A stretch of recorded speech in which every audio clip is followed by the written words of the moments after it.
Hello, good morning dear student. Gayatri Vidya Mandir के YouTube channel पे आपका स्वागत है। और आज अपन जिस टॉपिक के बारे में बात करेंगे वो है गुरुत्वीय त्वरण, ग्रेविटेशनल एक्सेलरेशन। इससे पहले वाले लेक्चर के अंदर अपन ने बात करी गुरुत्वाकर्षण के सार्वत्रिक नियम को पढ़ा और उसके अंदर उसकी निर्भरता और वो भौतिक महत्व के बारे में दैनिक जीवन में उसमें पढ़ा। ठीक है, अब ग्रेविटेशन को समझें और इससे अपने पास होता है गुरुत्वीय।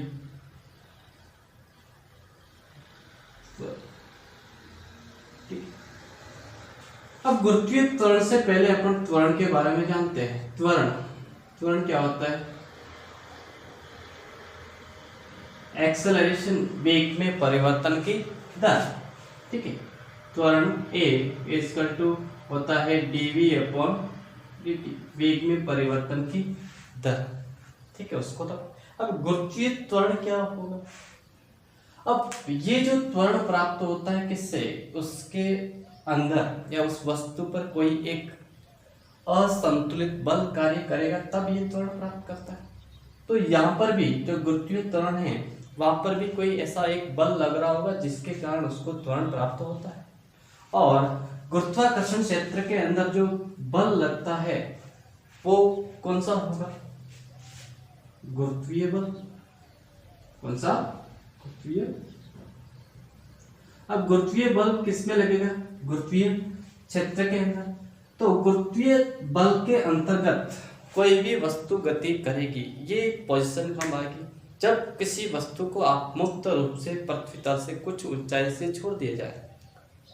ठीक है, जैसे यहां से किसी वस्तु को मैंने छोड़ दिया, अब इस पर कोई असंतुलित बल कार्य जब छोड़ दिया, अब ये किसके अंदर गति करेगा? गुरुत्वीय बल के अंदर।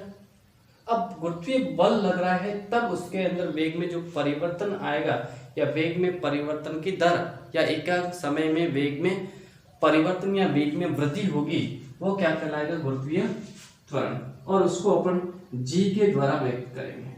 कैसे? गुरुत्वीय ग्रेविटेशनल एक्सेलरेशन। अब इसको समझे, गुरुत्वीय त्वरण कहां से आया है और इसका मान कहां से ज्ञात किया। तो इसकी परिभाषा क्या होगी कि यदि कोई वस्तु स्वतंत्र आकाश में मुक्त रूप से गिर रही है तो वह गुरुत्वाकर्षण बल के अधीन गति करेगी। तब वस्तु के वेग के अंदर एकांक समय के अंदर जो वृद्धि हुई या परिवर्तन हुआ उसे ही अपन क्या कहते हैं? गुरुत्वीय त्वरण कहते हैं। अब सपोज करें, मान लेते हैं ये वस्तु है, m द्रव्यमान की वस्तु है, यहाँ पे कोई पृथ्वी है जिसका द्रव्यमान कैपिटल M। इसके अंतर्गत ये क्या करेगी? ऐसे गति करेगी, ऐसे आएगी। किसके कारण? गुरुत्वाकर्षण बल के कारण। सपोज करें ये इसकी ऊंचाई है, वो कितनी है? मान लेते हैं h ऊंचाई कितनी है? h ऊंचाई से अपन क्या कर रहे हैं? इसको छोड़ रहे हैं। ओके, चलिए अब यहाँ पे जो अपन डिस्टेंस लेते हैं, अब देखिए ये पिंड द्रव्यमान m है, ये द्रव्यमान m का, तो इसके मध्य एक गुरुत्वाकर्षण बल लगेगा। कौन सा? गुरुत्वाकर्षण बल।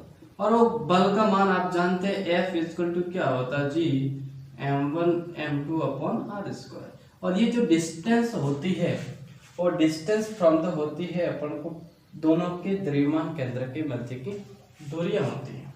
द्रव्यमान केंद्र के मध्य की दूरी। तो यहाँ पे जो बल होगा वो अपने पास G m small m upon, अब दोनों के मध्य की दूरी, ये पृथ्वी तल से h और पृथ्वी की त्रिज्या मान लेते हैं कितनी है? कैपिटल R है। तो यहां से आ जाएगा r प्लस h का होल स्क्वायर। ठीक है, तो ये और पास इसको मान ले क्वेश्चन फर्स्ट। और इस बल का मान, इस वस्तु पर लगने वाला बल का मान उतना ही होगा जितना वस्तु का भार होगा। कितना? कि F बराबर क्या होगा? mg, और वो क्या कहलाएगा? वस्तु का भार। आगे अपन अगले लेक्चर में भार और द्रव्यमान के बारे में बात करेंगे। भार क्या होता है? द्रव्यमान क्या होता है? अब अपन इसको सीधा देखते हैं। F बराबर एम जी, तो यहाँ पे अपना एम जी बराबर लिख सकते हैं G M small M upon R plus H का होल स्क्वायर। तो यहाँ से एम कैंसिल आउट है, जी की वैल्यू अपने पास क्या है, G M upon R plus H का होल स्क्वायर। और ये जो अगर एच है वो बहुत ही छोटा है किससे, आर से, तो ऊपर एच को क्या मान लेते हैं अपन, शून्य, क्या मान सकते हैं, शून्य। ये अपने पास गणितीय भाषा के अंदर अपन इसको लिख सकते हैं। तो यहाँ से जी बराबर क्या बचेगा, केवल G capital M upon R square. तो किसी भी पिंड पर लगने वाला जो गुरुत्वीय त्वरण प्रत्येक पिंड का अलग अलग होगा, वो किस पे डिपेंड करता है, एक तो उसके द्रव्यमान पर, जितना द्रव्यमान अधिक होगा उतना ही गुरुत्वाकर्षण त्वरण क्या होगा। दूसरा, पिंड जितना अधिक दूर होगा या जितना पास में होगा, आर डिस्टेंस या त्रिज्या जितनी कम होगी उतना ही जी का मान क्या होता है, अधिक होता है। ठीक है, तो ये चीज है अपने पास गुरुत्वाकर्षण। तो यहाँ से गुरुत्वाकर्षण G equal to G M upon R square. Okay, ये चीज ध्यान रही। क्या किया अपन ने, आर त्रिज्या का एक पिंड लिया जो कैपिटल एम है, एम, और इसको अपन ने पृथ्वी माना है एक्चुअल में, इसके कारण ये चीजें। अब गुरुत्वीय त्वरण का मान अपन ने कैसे ज्ञात किया वो देखें। अब इसके अंदर सारा मान रख देते हैं, भाई गुरुत्वीय त्वरण का मान दे देगा, मान रखें अपन, और पास क्या प्राप्त हुआ एक्चुअल में देखें हम। जी बराबर कैपिटल जी एम अपॉन जी गुरुत्वीय सार्वत्रिक नियतांक, इसका मान होता है 6.67 इंटू 10 की पावर माइनस का 11 न्यूटन इंटू मीटर स्क्वायर पर किलोग्राम का। दूसरा, पृथ्वी का द्रव्यमान एम इक्वल टू, ये लगभग और पास 10 की पावर 6 इंटू 10 की पावर 24, और इसकी त्रिज्या होती है 6400 किलोमीटर, और इसको भी अगर मीटर में बदले तो 6400 इंटू 10 की पावर 3 मीटर, ये चीज है। ठीक है, इसका मान अपने पास देखा जाए तो G इक्वल टू क्या आएगा, G 6.67 इंटू 10 की पावर माइनस का 11 एंड 6 इंटू 10 की पावर 24 अपॉन ये 6400 इंटू 10 की पावर 3 का स्क्वायर। और यहाँ पे जो मान ऊपर को प्राप्त होता है, जी का मान 9.81 मीटर पर सेकंड स्क्वायर, क्या प्राप्त होता है, न्यूटन पर सेकंड स्क्वायर। ओके, ये चीज अपन को प्राप्त है। और इसको अपन जो 9th क्लास 9th स्टैंडर्ड तक जो अपन इसके परिकलन के लिए जी का मान अपन लगभग 10 मीटर पर सेकंड स्क्वायर भी लेके अपन क्वेश्चंस को सिंपल करके अपन यूज कर सकते हैं। ठीक है, तो यहाँ पे देखें कि जी का मान किस पे निर्भर कर रहा है, एक तो दोनों पिंड की दूरी के मध्य, और एक जो पिंड जिस वस्तु को अपनी ओर आकर्षित करता है उसके त्रिज्या पर, द्रव्यमान पर, उस पर निर्भर करता है। ओके, अब आप जानते हैं कि जैसे जैसे अपने पास पृथ्वी से ऊपर जाएंगे, बात करें, लेकिन पहले जी की वैल्यू, जी का मान अपने पास एक तो हो सकता है पॉजिटिव वैल्यू हो सकता है, जी के मान 2 हो सकता है, एक हो सकता है पॉजिटिव वैल्यू कब आगे, जब पृथ्वी की ओर गतिशील हो। कैसी, पृथ्वी की और कोई भी पिंड गति करे, क्या करे, गति करे, तब जी की वैल्यू पॉजिटिव। जी की वैल्यू नेगेटिव कैसे, पृथ्वी के ऊपर की ओर गति करे। तो ये तो होगी बात पॉजिटिव नेगेटिव। जैसे पृथ्वी तल से, धरातल से कोई भी वस्तु ऊपर जा रही तो जी कैसा रहेगा, नेगेटिव वैल्यू। अगर पृथ्वी तल पर आ रही तो जी कैसा रहेगा, पॉजिटिव वैल्यू। अब जी की वैल्यू एक द्रव्यमान पर निर्भर करती है, दूसरी उसकी त्रिज्या पर। अब आप जानते हैं पृथ्वी किस प्रकार की, पृथ्वी गोल ना होकर कैसी है, चपटी है। क्या है, चपटी है। और गुरुत्वीय त्वरण का मान सर्वाधिक कहां पर होगा, जैसे ऊपर जाएंगे तो वैसे वैसे डिस्टेंस ये वाली कि जी बराबर G M upon R square, G M upon R square. पहले ऊपर नीचे वाली बात कर लेते हैं। चलो पहली बात करें, पृथ्वी तल से